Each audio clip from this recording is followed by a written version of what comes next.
More than 60 people spoke Tuesday night for and against a county proposal to delay implementation of an ordinance requiring fire suppression sprinklers in one- and two-family homes in Cecil County. Residential sprinklers add an additional safety feature.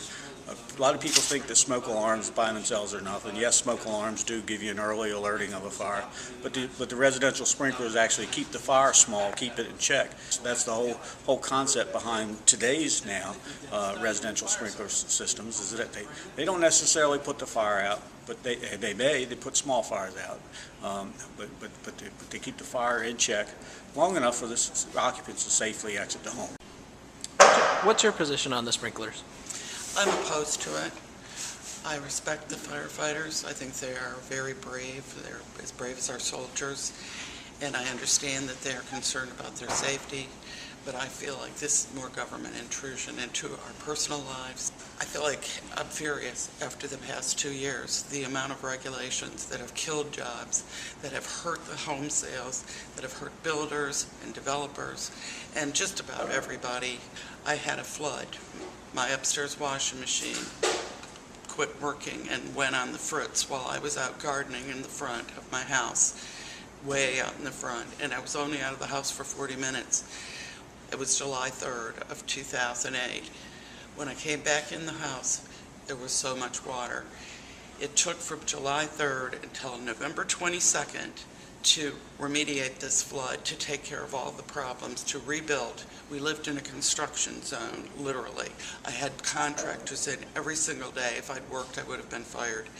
It ended up costing over $24,000. I don't want one of those in my house. I don't want to ever go through that again. I'm obviously for them. I'm from the town of Charlestown. I'm elected town commissioner. We've had this ordinance on our books for over 5 years. Had nothing but great success with it so far. Everybody talks about smoke detectors and whatnot, and they've worked over the years, but it's time for things to progress, and the next logical step is sprinklers. We've had a lot of fire deaths in this county. I've personally been on 5 fatal fires so far this year. It's a lot to handle. The firefighters are put into jeopardy all the time going through these fires. I'm not in favor of public or mandatory sprinklers. I think they're very expensive for what you get for them. On the other hand, I highly respect the firefighters. I think that the cost of sprinklers is prohibitive, especially if you're trying to provide housing for people in the county, and the county has a serious problem. I mean, it's indicated by the Indian Acres situation, where you have people living in housing that shouldn't have been housing. But did they have a choice? I don't know them personally, but I don't know. Can you tell me about some of the misconceptions Absolutely. that you heard tonight? Other people mentioned about the requirements for generators. There are no requirements for generators. People mentioned about the requirement for inspections, and the only inspections required are at the acceptance. There are no annual inspections required. The state of Maryland now requires all modular homes to be sprinklered, and I don't know how many times that was mentioned, but even if they opt out of residential sprinklers in Cecil County, somebody that builds a modular home will have to sprinkler by state law.